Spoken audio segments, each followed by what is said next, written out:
lal chu sopui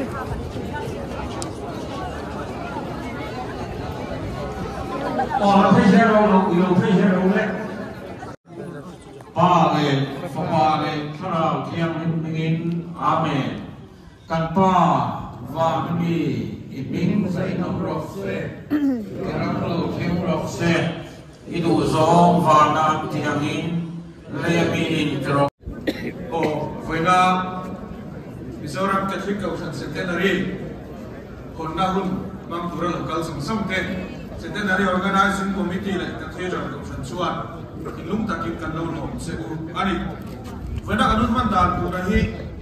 an lo sia chien le so theina kan puang lokanga tu na tangare lo te a hian he Centenary kon na da hi kan photo na ruat bi mi sa ten he Centenary da hi anon don ani Father Matthew Aragal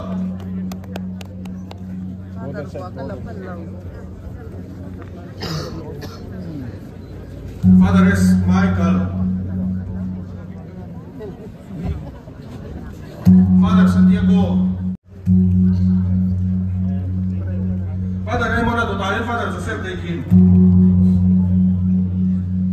Father Joseph Daikin Adotayan Father John Johnson Ela, video dulu lah.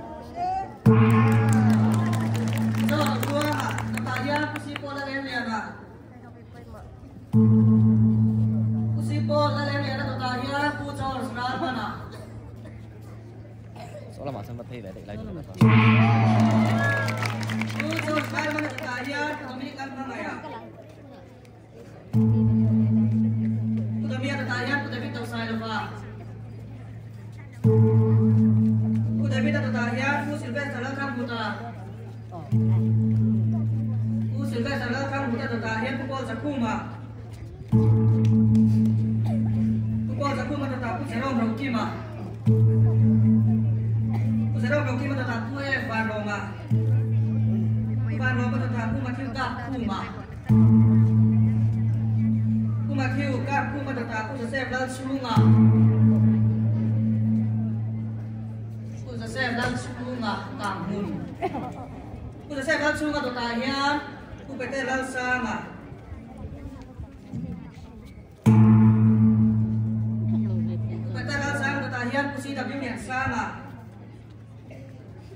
Saint Mary's Parish Electric Fair Changi. Iya, bela tutanya Kuala Rona. Kuala Rona tutanya John Aral Kuma. Dia kata dia. John Aral Kuma tuta John Sakan Lova. Asana Centenary Diamond tum Sakturi kan bisop tuta all servants different from Tuama. So me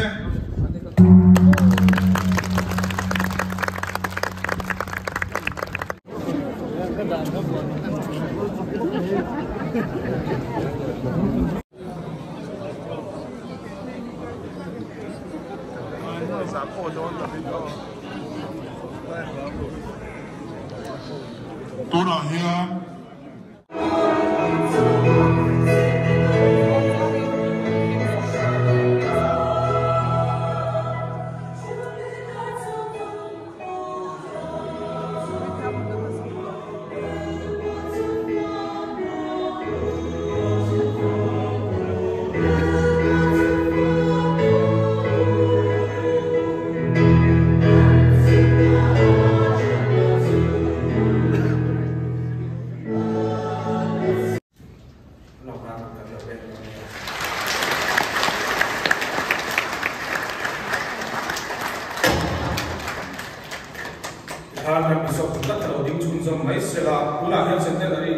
Pati malsom na le logo le pati hilai kan ta ta te hi kan bisokin malsom sakto ari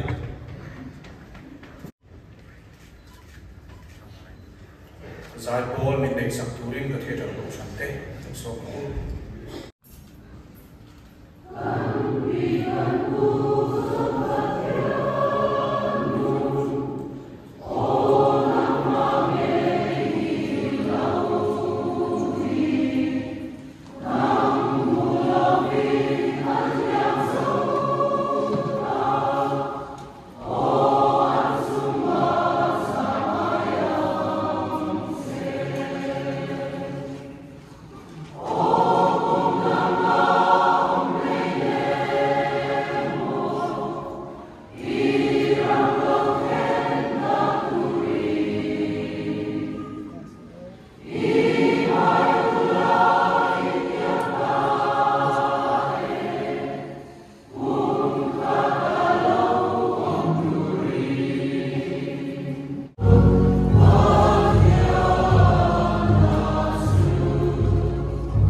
Centenary mang thea kan la ve te kan la dam ve te lo mom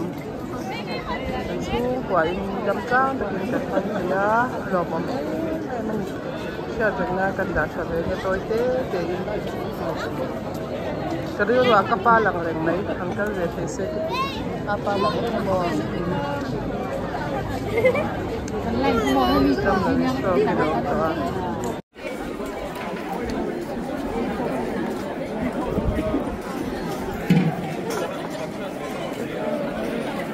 hey Centenary movie kan indon sia tau apit ini mereka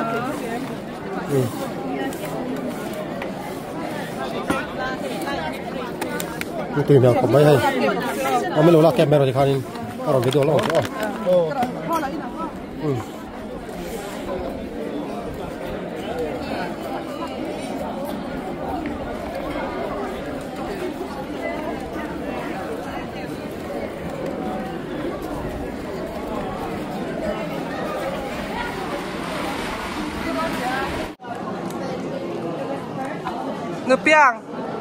Nụ piang lo lang la lang Centenary pualin lo lang ve phim lu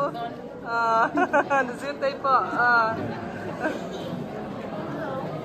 thil kan ei me ka hei ko la chan he la ya hianin tu te nge hei don nin tu mem ni ya tu yem min thilei chu tui mo ale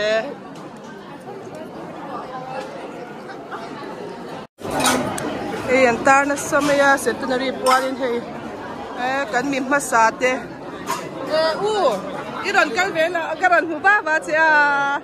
da moi be ma se ta hi kai na sa bi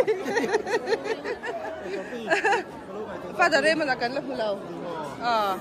kan la kwala ge video hi ente ku peter thang phunga hi mel hi mama ang top mama ang bete cái John chong à thầy Paul chong thầy à lúc rồi hay cái sao có nghe u Paul lang về lâu mi anh thấy hay u biết cho nó tiền bao nhiêu cho anh ngày ông tro trăng lại le khôi mò hay là hay đỡ lần thế u có cho nên sót à cả u thấu đây mà là pha đã pha vào cái em về này hay là Holy Cross mới thiam thế hay bao lần tổ hậu hay Father Augustina hay có vita vàng thì khăn in cái sao thì Holy Cross mới thiam thế không mà hay hiện hậu nghe hay biết cái anh câu thần biết cái sang thế hay cái Christ the King cái gì là cần biết cái nhá ram thar po hi mo yasin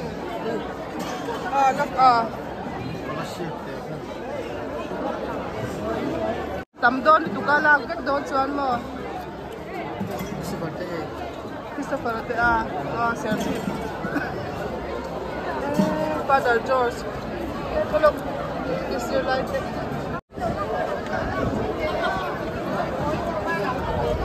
Bishop den lom na là tập Father biak cái đẹp này là cái the Swepel biak thằng dem này là Christ the King Church cho nó cái akal cái dọc này cái bơi tàu này Father biak cái hàng thị phá thì lộp ông có mấy sự phá này khi nào cho thế phá là ông hình chắc sẽ khăn nó tầm đôi này anh muốn làm gì bắt tiền về à thế kalau tu yang cek ha kalau lah cek anh tengok Father teh hau Bishop teh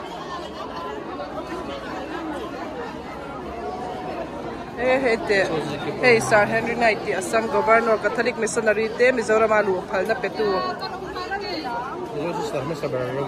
Chelsea ki sister Glory Chelsea ki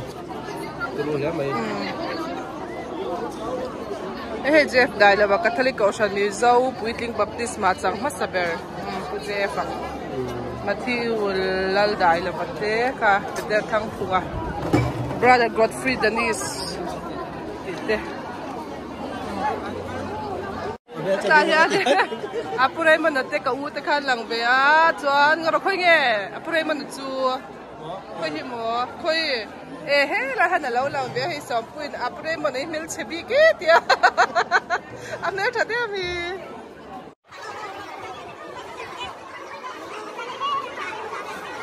hey ka puchin pui tiam te tia ka kha em se anh giờ anh em thâu khăn bọc à pui tiam hiện tại trong cái tay mình cho đại diện pui tiam trong liền bọc à cái này là cái aku tuh nggak sih loh ini. Ada bos kohon ini kan. Ada orang yang taruh men.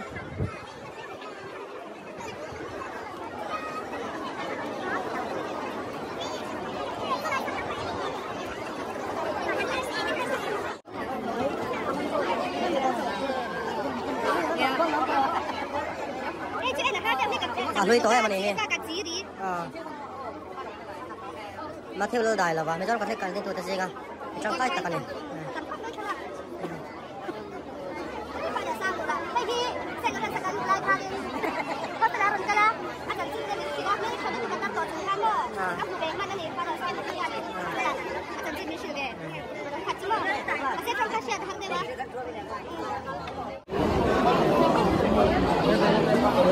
Hey, Athlet, ilang om dun ral lo okay. Ate, sampui di thalang sa na. Oh, yung mil sa bigay pure mo na yun. Sino dia su dia. Tu zang có chung nắng mà chung mình đâu cái anh này chung anh này